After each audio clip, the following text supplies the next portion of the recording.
Y vamos a iniciar leyendo el Salmo 119. Salmo 119. Y vamos a leer la estrofa esta que comprende los versículos del 9 hasta el 16, aunque solo nos vamos a centrar en el primer versículo. Dice de esta manera, Salmo 119, versículos del 9 al 16. ¿Con qué limpiará el joven su camino? Con guardar tu palabra.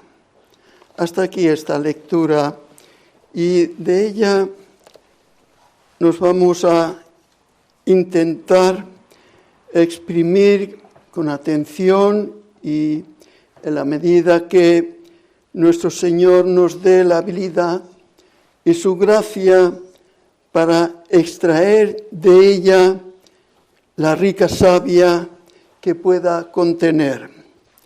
Estas palabras que rezan: ¿con qué limpiará el joven su camino? Con guardar tu palabra. Es como si este gran hombre de Dios, David, lanzara una pregunta al cielo: ¿con qué limpiará el joven su camino? Y como si se le respondiera: con guardar tu palabra. Y en primer lugar, lo que vemos y necesitamos saber es que la vida del fiel, del verdadero creyente, tanto en el Antiguo Testamento como en el Nuevo,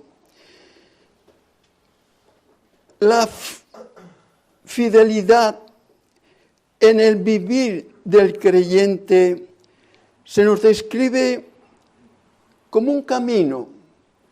¿Con qué guardará el joven su camino? Pero atendamos que no es un camino, no es un caminar de rosas, sino un camino que se nos hace necesario tener que pasar por él. No hay otra alternativa.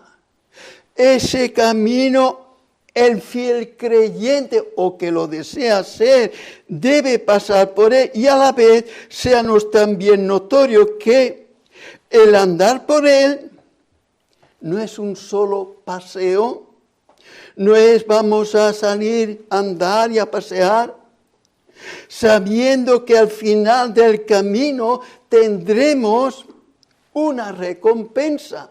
Ahí está, como nos dice también el profeta Isaías, haciendo referencia a este camino, dice Isaías 35, versículo 8, y habrá allí calzada y camino, y será llamado camino de santidad.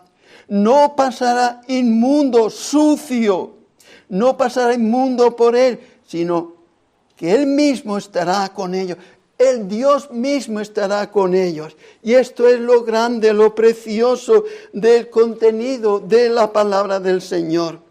Y, queridos, este es el camino al que David se refiere en nuestro texto. ¿Con qué limpiará el joven su camino? Pero ahora, como vemos, David, que es el autor de este salmo, aplica su enseñanza particularmente a los jóvenes. ¿Os habéis fijado? ¿Con qué limpiará el joven su camino? Y esto David nos lo plantea como una pregunta que él lanza al aire. Ahí va eso. ¿Con qué? ¿Con qué? ¿O cómo? ¿Cómo? Y ahora él a sí mismo se responde a su propia pregunta. Con guardar. Pero ahora Primero vayamos por partes, no corramos. Lo primero que se plantea es, y ante todo lo primero es, limpieza. Fijaos, va incluido esta palabra, ¿con qué limpiará el joven? ¿Con qué limpiará? Y lo primero digo, es algo que hay que hacer. ¿Qué hay que hacer? Limpiar. ¿Con qué limpiará? Y aquí algo que ante todo, ese algo hay que limpiar. No se puede seguir, no se puede andar por ese camino si no se limpia. Lo que implica, y así lo hemos de reconocer, que todos estamos sucios y que no podemos andar por él en suciedad. Es camino de santidad. El inmundo, el sucio, no pasará por él. Este lenguaje claramente expresa, incluye que todos estamos sucios, todos.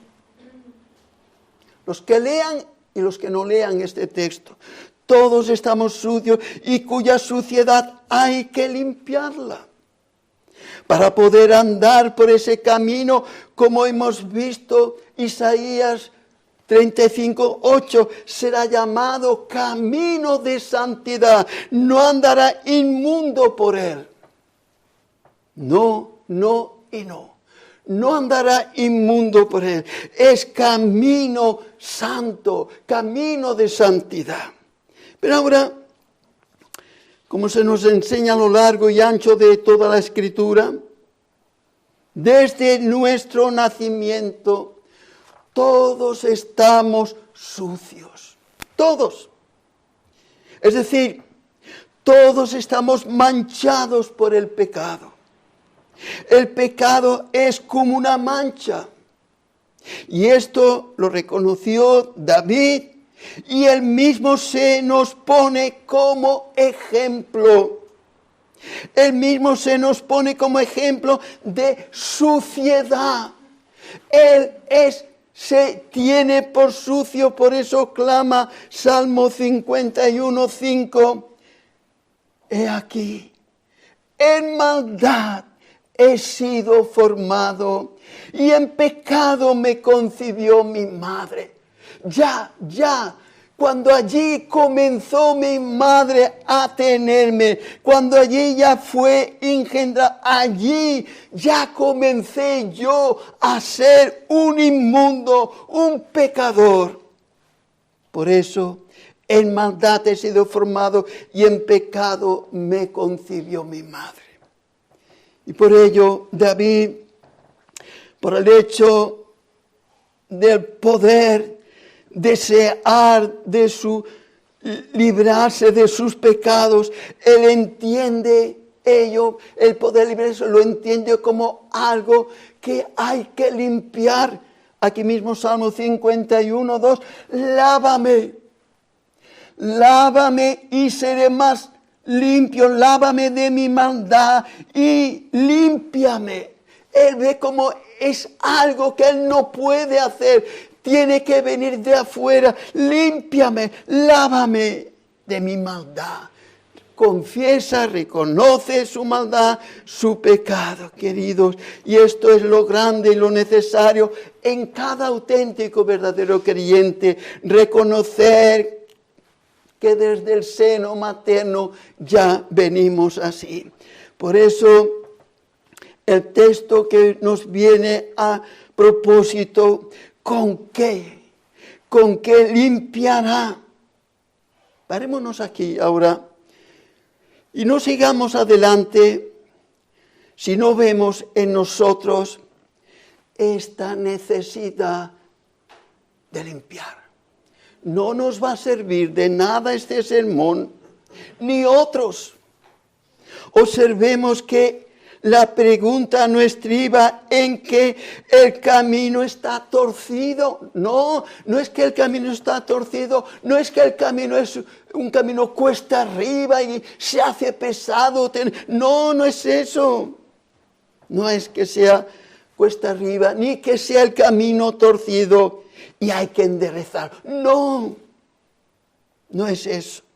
Se trata de que el camino está sucio, no torcido, no que es cuesta arriba, es que está sucio y hay que limpiarlo.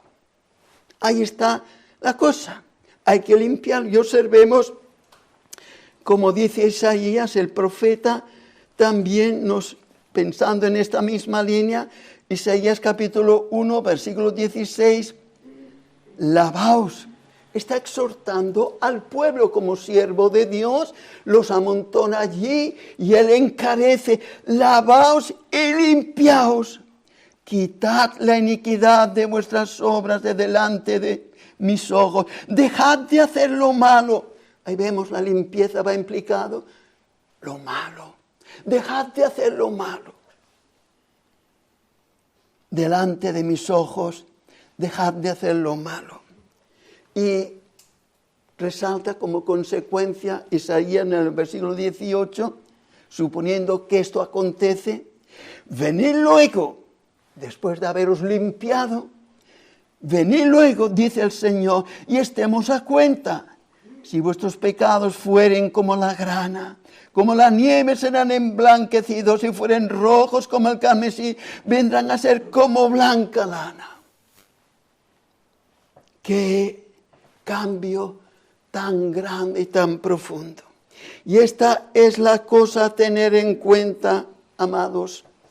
La limpieza que todos necesitamos. Y esto David nos lo pone así, dándonos el Espíritu Santo, dándonos a entender la necesidad imperiosa que todos tenemos, todos necesitamos de buscar un remedio. Estamos sucios y hemos de buscar un remedio. No tanto que el Señor perdone el pecado que yo cometí ayer. No tanto que el Señor perdone el pecado que yo cometí antes de ayer. Sino más bien, la cosa es buscar el remedio.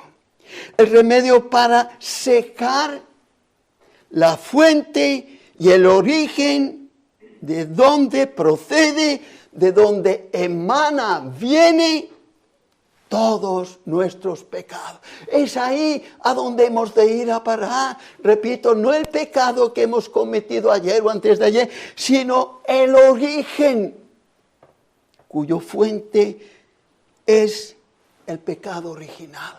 De ahí viene que todos nacemos en pecado. Ya en el seno de nuestra querida mamá, ya allí, ya estábamos manchados, ya éramos sucios.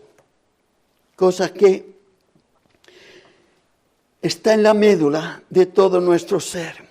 Y es ahí donde se produce, ahí es donde se genera todo pecado. Allí, en el origen. Ahí es donde está toda la maldad y de donde procede, y eso nos afecta a cada uno de nosotros, aunque hayamos nacido ya en el año 2000 y tantos. Todavía nuestro origen viene de ahí, el pecado original. Que el Señor nos perdone el pecado de ayer, que el Señor nos perdone el pecado de antes de ayer, eso no soluciona nada. No hace nada. Vuelvo a pecar mañana. Mañana volveré otra vez a pecar. Y quizás peor que el pecado de ayer. Es la fuente que es el pecado original en cada uno de nosotros. Ahí es la fuente que viene de allí y es la fuente la que hay que tapar. Es la fuente la que hay que quitar ese que produce, de donde genera. Sí, queridos, ahí es. Y esto es el porqué y la razón y causa por la que todos nosotros estamos sucios.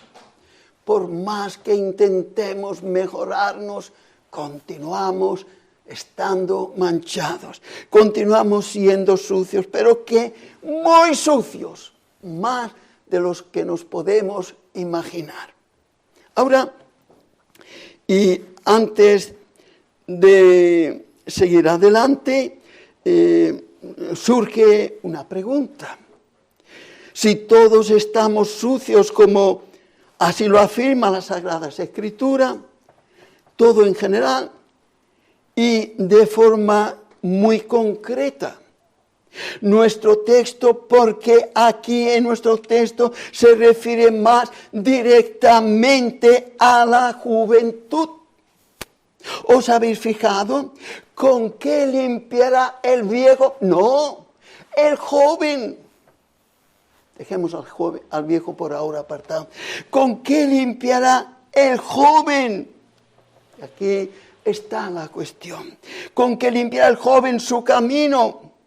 ¿Es que acaso el joven está falto de limpieza? Bueno, David, como autor inspirado por el Espíritu Santo, no excluye a nadie del pecado.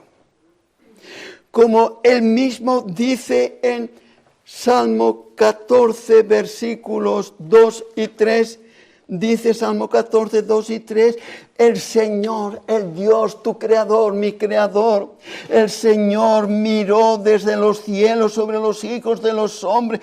Él miró, ¿qué? Él miró a ver si había algún entendido que buscara a Dios. Vamos a ver por ahí abajo, ¿hay algo que tenga entendimiento y que busque a Dios? Y se le responde, todos se desviaron, a una se han corrompido, no hay quien haga lo bueno, no hay ni siquiera uno, no hay ni uno, como añadiría el apóstol Pablo, todos pecaron. No habemos que estemos libres de pecado. No hay nacido de mujer que no esté manchado, que no esté sucio por el pecado. Quiero decir que todos por igual necesitamos la regeneración. Espero que este término lo conoceréis todos, sobre todo los jovencitos. Regenerar es volver a generar, volver a salir, volver a producirse, o el nuevo nacimiento, volver a nacer, porque el primer nacimiento está impregnado del pecado original y entonces es necesario volver a nacer, por eso se le llama el nuevo nacimiento, el que no naciere de nuevo. Jóvenes y viejos, todos estamos impregnados por el pecado original. Pero ahora, y aquí concretamente, en nuestro texto, David se dirige a la juventud, muy en especial, sin excluir, por supuesto, a los viejos, sin excluirme a mí, que creo ser el más viejo de los que aquí estamos en esta mañana. Y es porque la juventud, por lo general, y dado a su inexperiencia en la vida, dado a su frescor juvenil, lleno todo su ser de energía, de vitalidad, en ese estado juvenil, el joven piensa, vamos a rectificar, mejor dicho, el joven no piensa.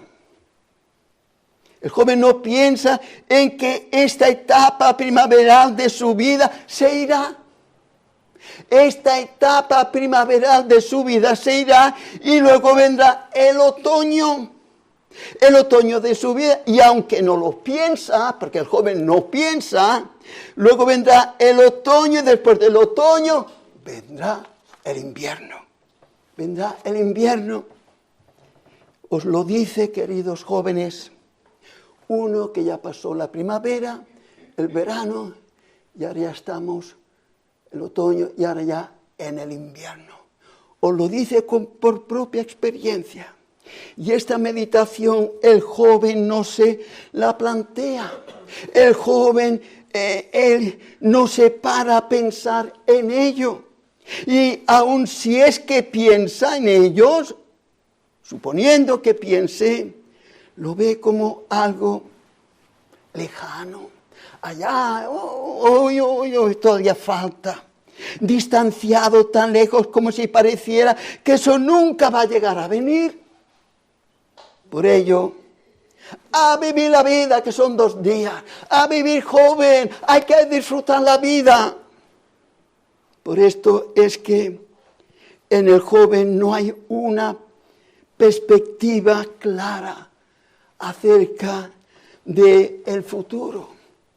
No hay esa preocupación que los mayores, sí, algunos, nos vamos formando respecto a la cada vez más aproximada de esa realidad de tener que enfrentarse con lo que se suele llamar el más allá. ¿Qué será eso? El joven no piensa en eso. ¿Qué será el más allá? ¿Qué será? ¿Cómo será el más allá? De ahí pues, como para el joven es todo eso como una nebulosa, y dado a su juvenil estado, más bien siente una inclinación arrolladora a los placeres temporales. Siente el deseo de una libertad sin freno. Déjame tranquilo, déjame vivir la vida. Oye, soy joven, déjame, hombre. Por lo general, el joven, las decisiones que toma no son el fruto de una reflexión, de una mente serena tal que considera los pros y los contras de las cosas.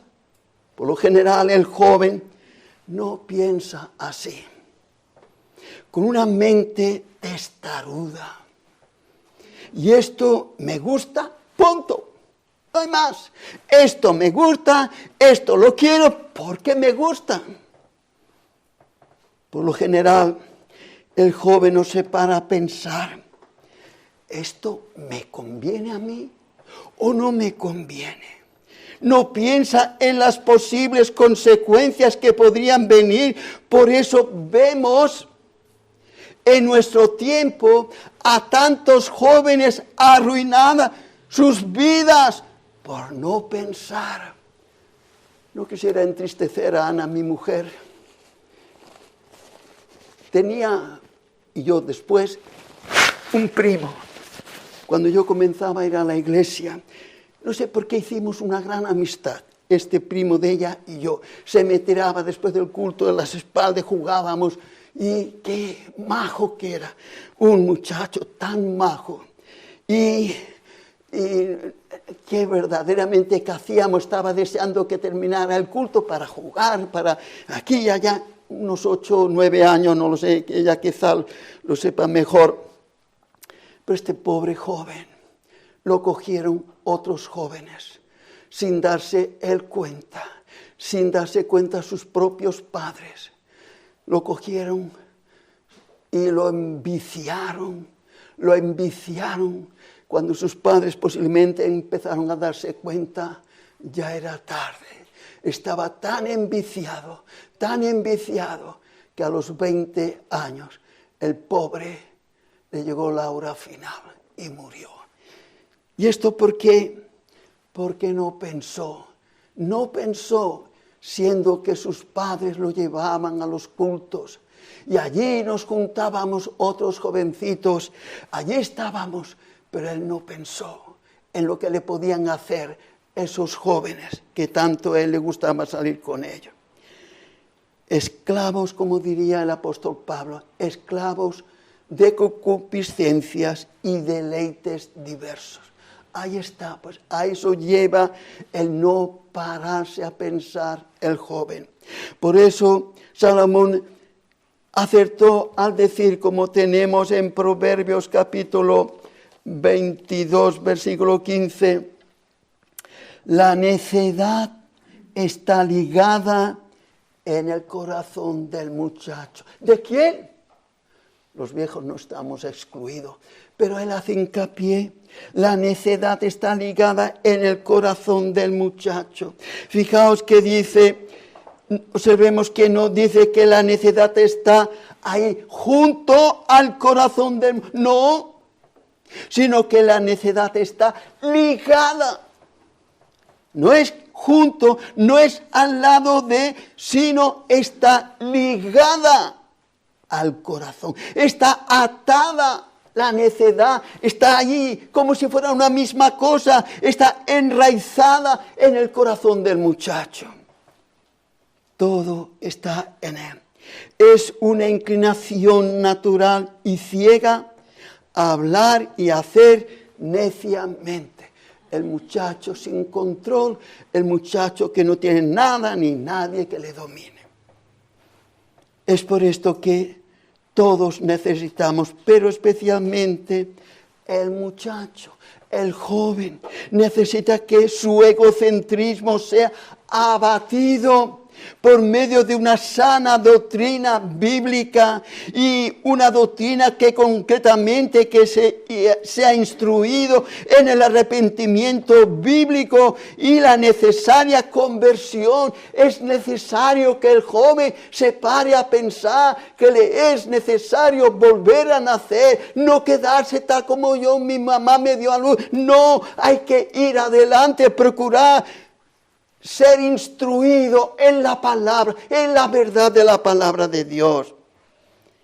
La conversión del corazón a Dios. Que no sea un simple, ¿tú quieres ser creyente? ¿A ti te gustaría? No, eso no hace nada. Repito, aunque los demás no están excluidos, están verdaderamente así. Pero aquí, en nuestro texto, David, de forma especial, se dirige a los jóvenes. ¿Con qué limpiará el joven? Su camino. Y como si él preguntara, a su vez, no es tanto como, sino como si preguntara, ¿hay un detergente capaz de limpiar para ese fin? ¿Hay un detergente a propósito para limpiar el corazón? Esta debiera ser la pregunta que cada joven, o en particular cada uno de nosotros, mayores incluidos también, todos en general, deberíamos plantearnos, o como hizo el carcelero de Filipos, cuando oyó lo que le estaba pasando, como desesperado, recordaréis Hechos 16, ¿qué debo hacer para ser salvo? Así deberíamos todos, así todo joven debería, no simplemente, tú quieres ser creyente, tú quieres ser salvo. No, la predicación debe llevar a como al carcelero, a este estado. ¿Qué debo hacer para ser salvo? Señores, ¿qué debo hacer estoy arruinado? Esto es verse desesperadamente perdido. Y así es como debe llevar la predicación verdadera a todo joven y a todo mayor. O como aquellos que había en Jerusalén en el primer discurso del apóstol Pedro, capítulo Hechos 2, exclaman al final, varones hermanos, ¿qué haremos? Nos has puesto el dedo en la llaga, ¿qué vamos a hacer? ¿Qué tenemos que hacer? Queridos, es muy importante que uno llegue a plantearse esa situación, esa pregunta, repito, señal de que el Espíritu Santo está ahí. Cuando uno seriamente se plantea, ¿qué debo hacer? Señal que el Espíritu Santo está ahí obrando en el corazón y asimismo que el joven también, rendido por la obra especial del Espíritu Santo, se plantee. ¿Con qué limpiará el joven su camino? ¿Con qué? Yo me veo así, como el carcelero de Filipo. Yo me veo así, como aquellos del día de Pentecostés. Bueno, se le llama de Pentecostés que no era, pero bueno, vamos a seguir la corriente. Como aquellos tras el discurso de Pedro. Varones hermanos, ¿qué haremos? Vemos que algo hay que hacer, pero no sabemos qué. Y la respuesta que a su vez se nos da. ¿Con qué limpiará el joven su camino? Con guardar tu palabra. No hay otra. No hay otra medicina. No hay otro jabón. Con guardar tu palabra. A tal pregunta que se prevé, la que supuestamente viene del corazón, debe ser la disposición como el remedio de limpiar toda mancha. Hay una mancha y que no se puede quitar con cualquier... Pero hay que mirar un remedio.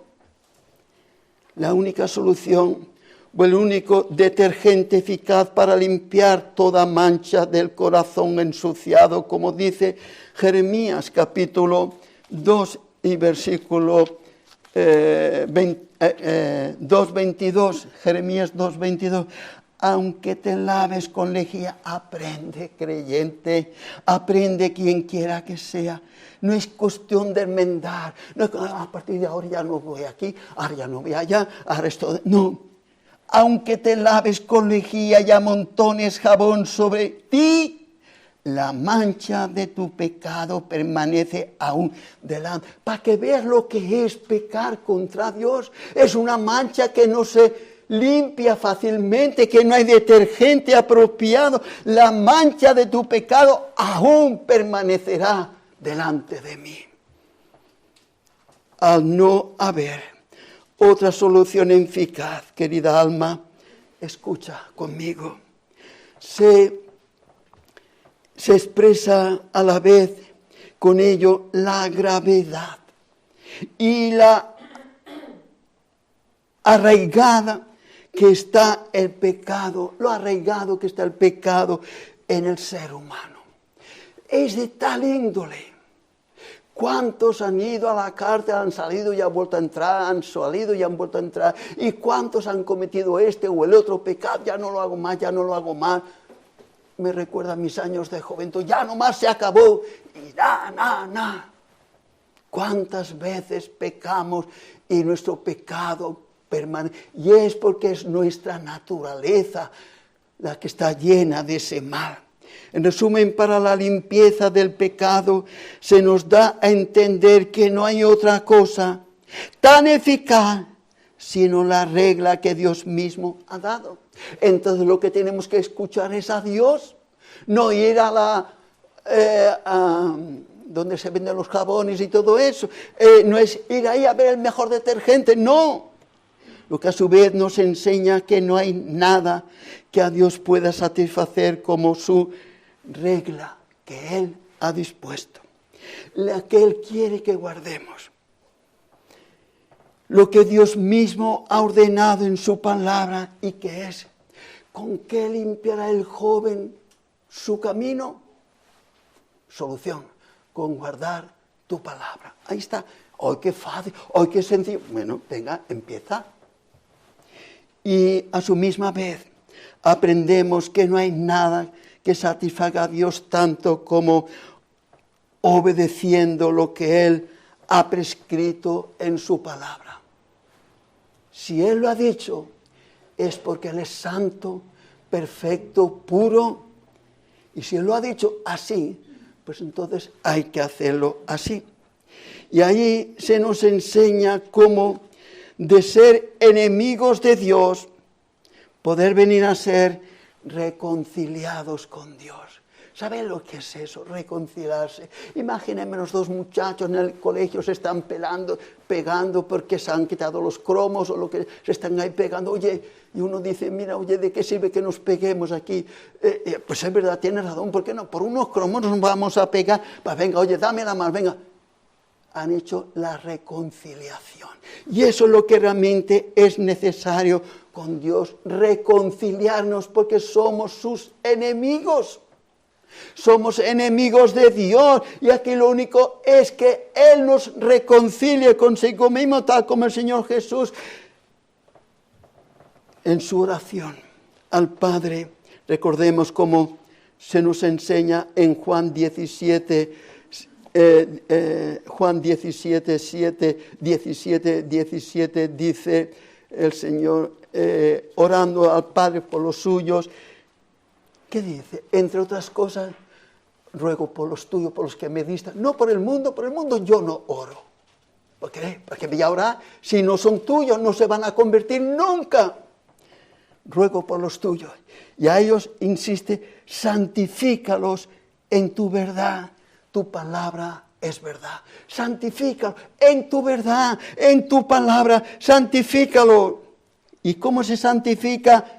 cómo se purifica el corazón de un creyente. Y esto era la oración del Señor Jesús y a la vez debe ser el deseo y la meta del joven.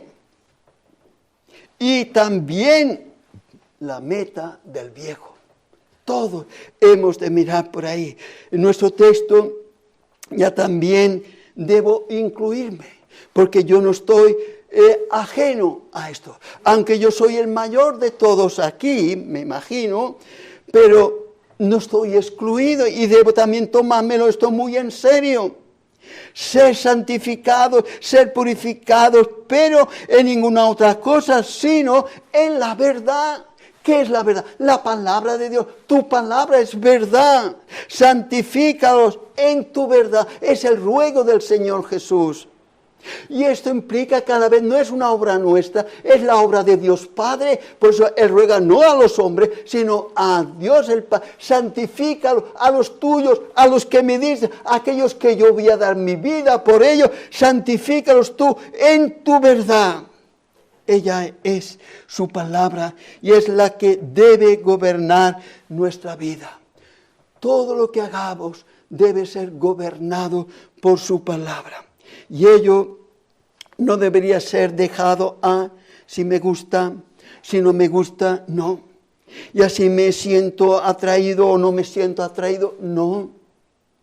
Hay cosas en las que un creyente no siente placer en hacerlas, pero debe hacerlas, aunque no siente placer, pero que debe hacerlas. Y otras cosas a las que se siente inclinado a hacer, pero que no se deben hacer. Y ya está, y no hay más. Es Dios quien dice esto, esto y esto. De ahí que nuestra regla de fe, nuestra regla de conducta, nuestra forma de vivir y comportarnos debe estar regulada por la palabra de Dios. En todo hemos de pararnos y considerar, vamos a ver, ¿qué tal agrado siente Dios con esto o con lo otro? ¿Qué le parece a Dios mi actitud sobre esto? Quiero esto, quiero lo otro. ¿Qué le parece? No que le parece a mi padre, a mi madre, a mi abuelo, a mi amigo, a mi colega. No, ¿qué le parece a Dios? Esto es lo que hemos de mirar. Y es que no hay más, no hay más. Fijaos, Él es el supremo creador. Dios el Señor, el supremo creador. Y como tal, Él debe tener lógicamente a su disposición la voluntad de todas sus criaturas. Tú eres una criatura de Dios, querido, por lo tanto, entonces tu voluntad debe estar sujeta a la voluntad de Dios. Ten mucho cuidado, joven. Sabemos que sé por experiencia también que a veces no sujetamos nuestros deseos juveniles a la voluntad de Dios, pero es así, debemos sujetar porque Él es nuestro creador y nosotros somos sus criaturas.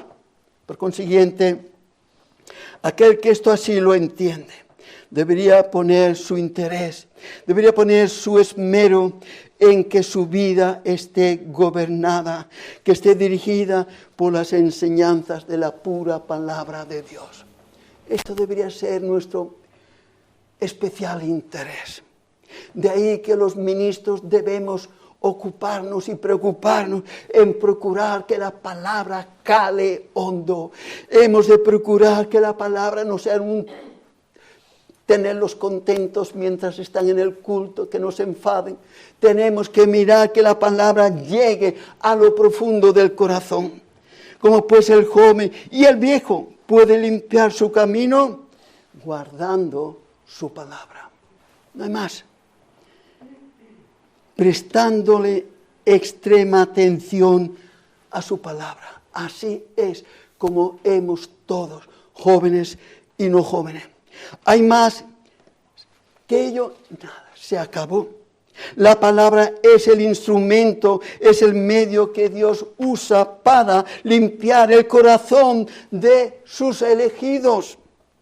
Fijaos que dice Santiago capítulo 1, versículo 18. Él, Dios Padre, Él de su voluntad, porque el que no tu voluntad, porque no tienes voluntad, Él de su voluntad nos hizo nacer, Él operó, porque fue su voluntad, operó en nuestro corazón, cambiar nuestro perverso corazón y poner un corazón de carne. Él de su voluntad nos hizo nacer, volver a nacer, nos hizo nacer por la palabra. ¿Veis? Es la palabra de Dios, oyendo la fiel predicación, la fiel palabra de Dios, es la verdad, para que seamos primicias de los primeros de sus criaturas, en lo cual Él tiene contentamiento, hizo los cielos, la tierra, qué hermoso todo, qué belleza de cielo, pero es la obra de sus manos, en sus hijos, en quien Él se complace, aquellos que han sido remidos. Que esto es, y el apóstol Pedro no dice menos, en otras palabras, pero viene a decir lo mismo, primera de Pedro 1:23, siendo renacidos, otra vez, la misma palabra, pero en otros términos, siendo renacidos, no de simiente corruptible, sino de la simiente incorruptible, la simiente que no se corrompe, sino de incorruptible por la palabra de Dios. ¿Veis, queridos? Esto es lo importante. Es la palabra. ¿Con qué el joven limpiará con la palabra de Dios? Presta atención a las predicaciones que aquí mañana y tarde puedes oír, querida alma. Esto es lo esencial, es la medicina esencial para tu alma. Tú quizás, como dijo unos allí, el Señor Jesús previó que no lo entendían todo aquello. Dice, lo que yo hago, Juan 13:7, lo que yo haga vosotros no lo entendéis. Pero lo entenderéis después. No te preocupes, el que ahora no lo entiendes todo, no es cosa tuya. Déjalo tú, encomienda tu alma al Creador. Tú no lo comprendes ahora, pero lo entenderás después. Cuántas cosas, por la gracia de Dios, yo ahora ya a mis tantos años he llegado a comprender cosas que antes no entendía. Que vengan los testigos de Jehová, que vengan los pentecostales, que vengan los arminianos, que vengan quienes quieran que vengan. Gracias a Él, poquito a poco me ha ido dando luz. Y por eso puedo con toda confianza estar aquí enseñando a vosotros estas cosas. La Escritura es como el espejo.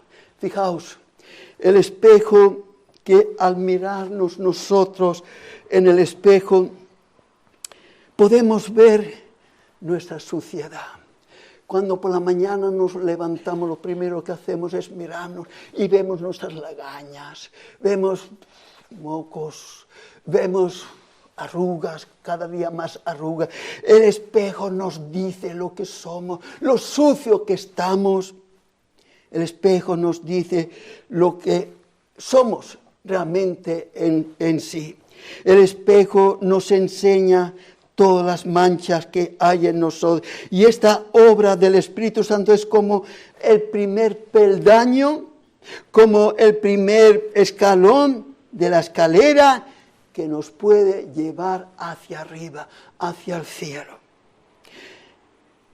Y si en este paso, en este peldaño primero, no podremos abrir la puerta y subir hacia arriba. Tenemos que dar este primer peldaño. Primero y ante todo necesitamos ver, ser conscientes de nuestra propia suciedad espiritual. Tenemos que comprender que sí, en pecado me concibió mi madre y así he crecido, así he ido yendo y así continúo, por más que a la gente, ¡ay, qué buen majo! ¡Ay, qué muchacho más majo! ¡Ay, así he ido creciendo y así soy! A los ojos de Dios lo que tenemos que mirar, no a los ojos de nuestros vecinos o nuestros amigos, sino qué soy yo para el santo Dios. ¿Qué soy yo? ¿Qué significo? Justo esto es lo que ocurre con muchos que profesan ser cristianos. Y a nadie se le ocurre lavarse antes, sí, primero creer que está sucio. El que se va a lavar es porque cree que está sucio. Pues bien, como el espejo, cuando nos miramos, nos advierte de los sucios que estamos. Igualmente, cuando vamos a las Sagradas Escrituras, con un espíritu humilde, hay que tener un espíritu humilde y acusarnos a nosotros cuando vamos a las Sagradas Escrituras, conscientes de que ahí no es el vecino, no es mi madre, no es el de al lado, es Dios quien me está hablando. Ahí es Dios, atendamos a la palabra de Dios, que no tiene otra finalidad, sino hablarnos como los profetas antiguos. Oye, pueblo mío, oye palabra del Señor. Así debe ser, estar atento a lo que Dios dice. Dios quiere que sepamos lo que espiritualmente somos nosotros, no lo que le parece, repito, a quien sea, sino lo que para Dios somos, lo que somos para Él. Y Él nos ve desesperadamente sucios. Así Él nos ve sucios. Realmente no somos conscientes de esta verdad, ni le prestamos atención porque no nos lo creemos. Nos creemos demasiado buenos. Esta es la razón por la que nos hemos de dejar enseñar. Queridos, esa es la razón que nos hemos de dejar enseñar, instruir por la palabra de Dios, por la Santa Escritura, a fin de que ella, como el espejo, nos haga ver lo que interiormente somos. El espejo nos habla lo que somos externamente, pero la palabra de Dios nos habla lo que somos internamente. El espejo nos hace ver nuestra suciedad, nuestra externa suciedad, pero la palabra de Dios, por el Espíritu Santo, nos hace ver nuestra suciedad interna, la que mamá y papá no ve, pero el Espíritu Santo sí la ve, y por eso es que nos habla. La Escritura es, o debe ser para nosotros como el espejo que nos dice lo que somos. Eso es la Escritura. Eres un pecador. El espejo nos describe muy real, y aunque no nos gusta que nos hable claro, porque mira, aquel que dice las verdades pierde las amistades. Es verdad, pero aunque no nos gusta como nos pinta, pero nos lo hemos de creer, porque el espejo sabemos que no engaña.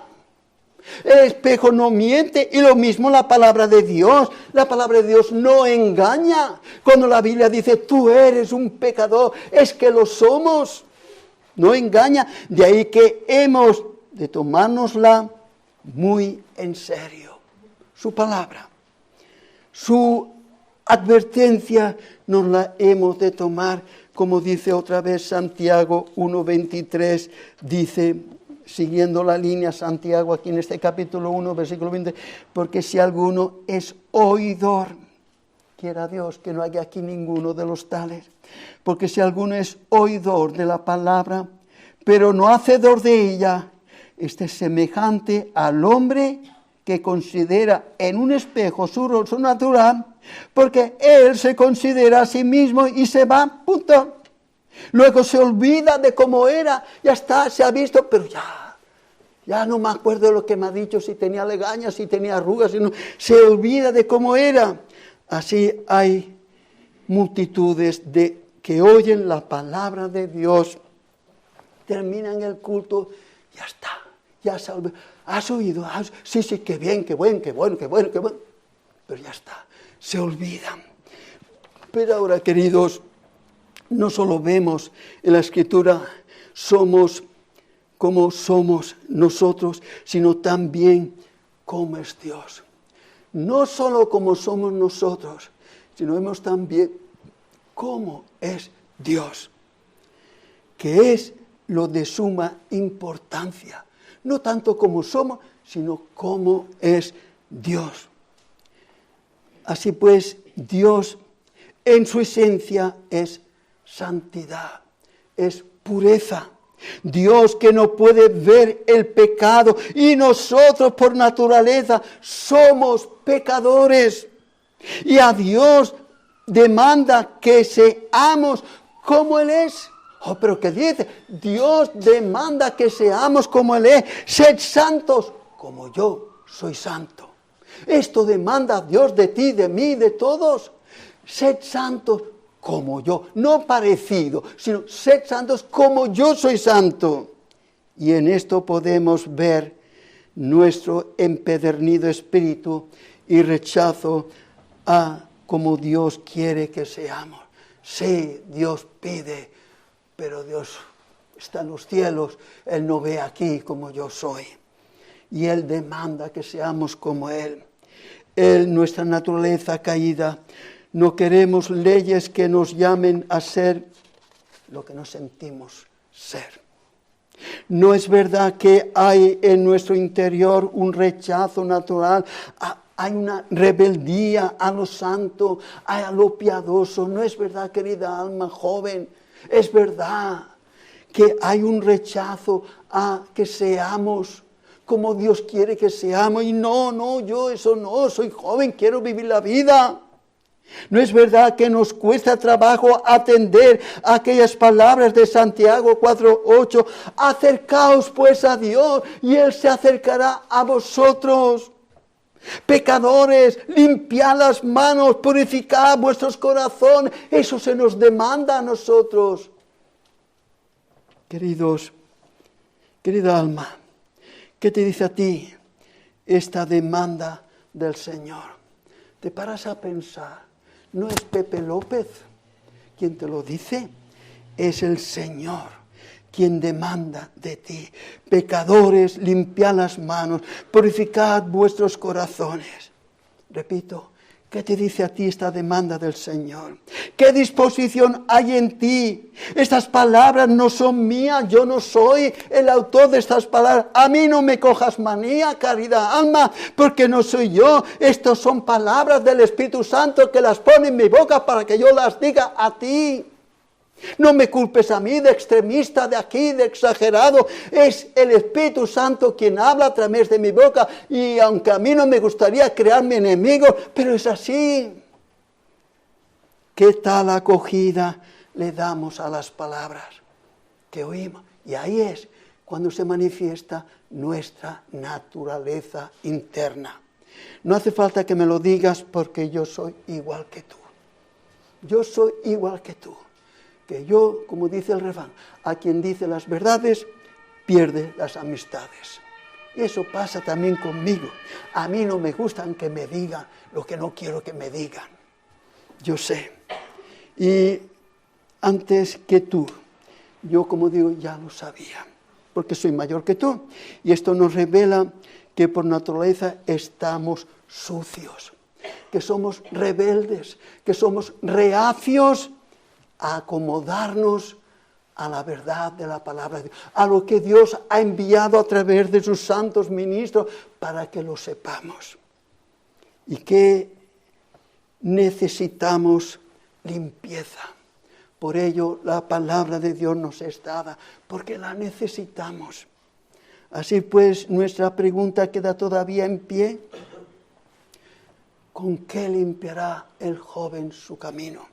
Jovencitos que estáis aquí, si los enumero a todos por uno, unos más jovencitos, hasta el último de los portillos, Antoñito, no sé, me parece que no está aquí hoy, está detrás, está.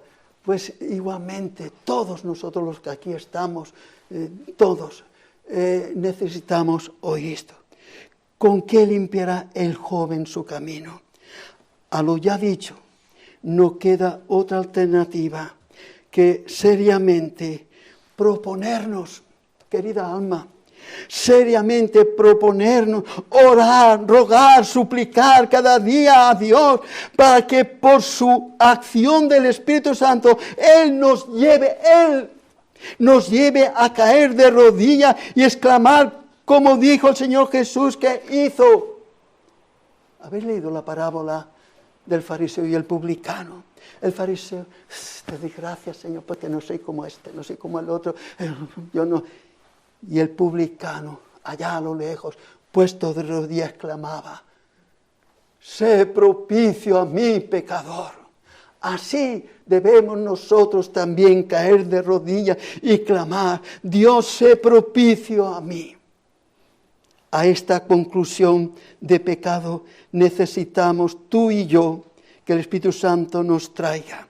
Y al joven le serán muy estimulante aquellas otras palabras que dice Eclesiastés 12:1.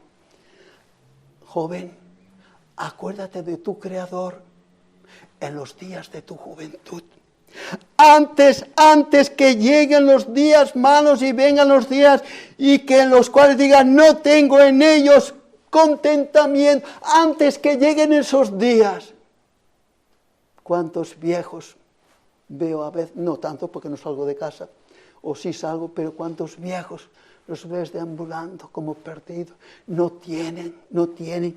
saben ya, no tienen ni sabor por la vida. Joven, es tu Creador, el Señor de los cielos.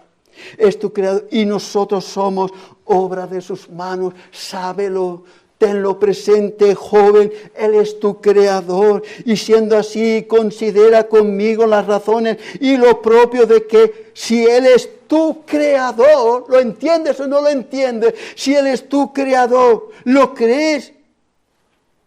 Él debe ser entonces, Él debe tener de ti lo mejor. Y hay una razón, y es porque antes que tú nacieras, Él ya pensó en ti. Él te adornó con todos los bienes que ahora tienes, porque Él ya pensó en ti, ya sean físicos, materiales, morales. Él quiso que tú fueras como realmente eres, tal como eres. Él te dibujó y esto así tiene que ser, fulanito, menganito y sotanito, así tiene que ser. Y un hijo de padres creyentes. Queridos jovencitos que estáis aquí, todos vosotros sois hijos de padres creyentes. ¿Sabéis lo que eso significa? ¿Sabéis la responsabilidad que cae sobre vosotros? Que habéis sido educados de una manera diferente a como son educados los compañeros de colegio o los compañeros de trabajo. ¿Sabéis cuán abismal diferente? Vuestros padres están con vosotros enseñando. ¿Y qué hacéis vosotros? Despreciáis esta bendición que es de Dios, que Él pensó en vosotros, dándoos unos padres que aman la verdad. ¿Cómo actuáis vosotros? ¿Cómo recibís esta gran bendición? Jóvenes, mayores y no tan mayores, todos debéis sentiros. Yo no. Mis padres tristemente no eran creyentes y muy lejos. Recuerdo cuando me convertí, ¿sabes qué hace tu hijo? Por ahí está con sus dioses. Qué triste que mi padre querido tuviera que decir, por ahí está con sus dioses. Qué triste. Vosotros no es así.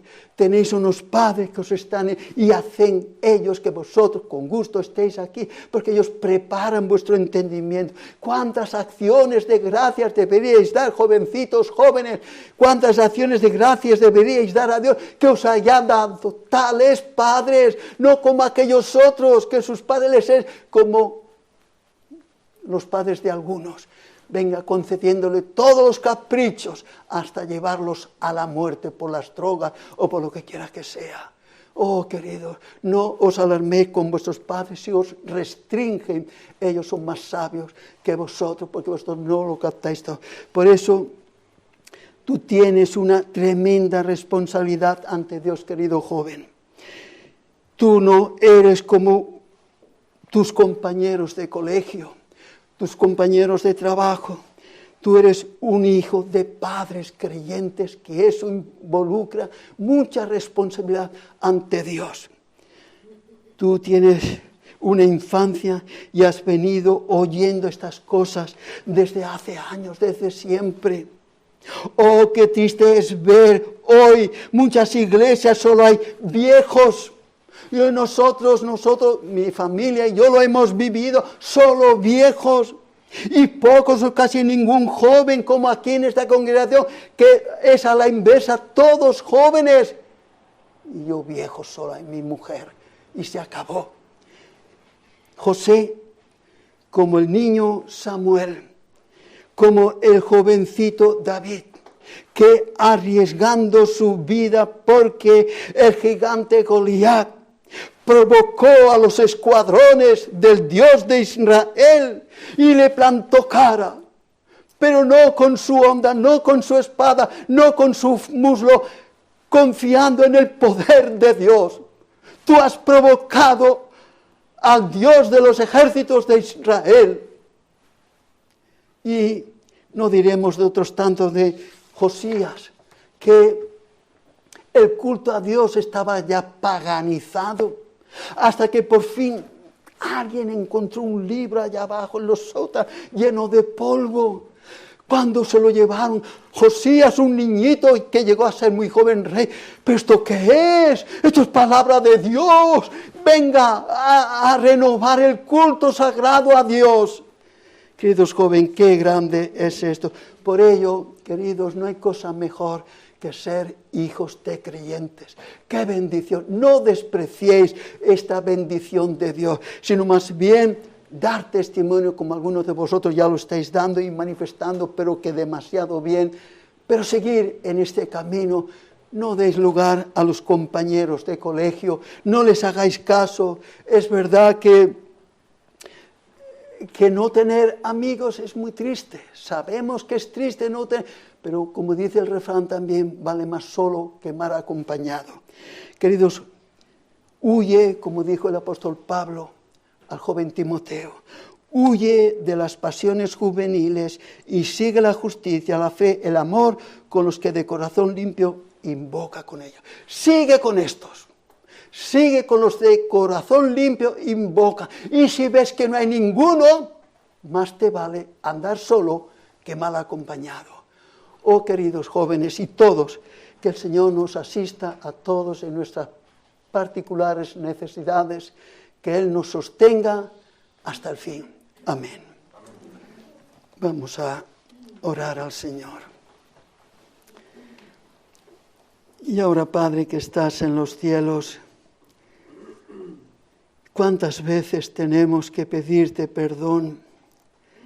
¿Cuántas veces hay cosas en nosotros que tú no apruebas y sin embargo andamos en ellas? Por ello, Señor, tú sabes, quisiéramos ser liberados por completo de todo ello y que tú aún en nuestro siglo paganizado, en nuestro siglo idolátrico, que tú hagas que por lo menos tus redimidos podamos de una manera o de otra testificar, no para que vean, sino para que tu Santo Espíritu obrando en nosotros, ellos puedan ver que todavía hay quienes están dispuestos, si es necesario, a dar su vida, como la dio tu santo Esteban, ante aquellos perversos.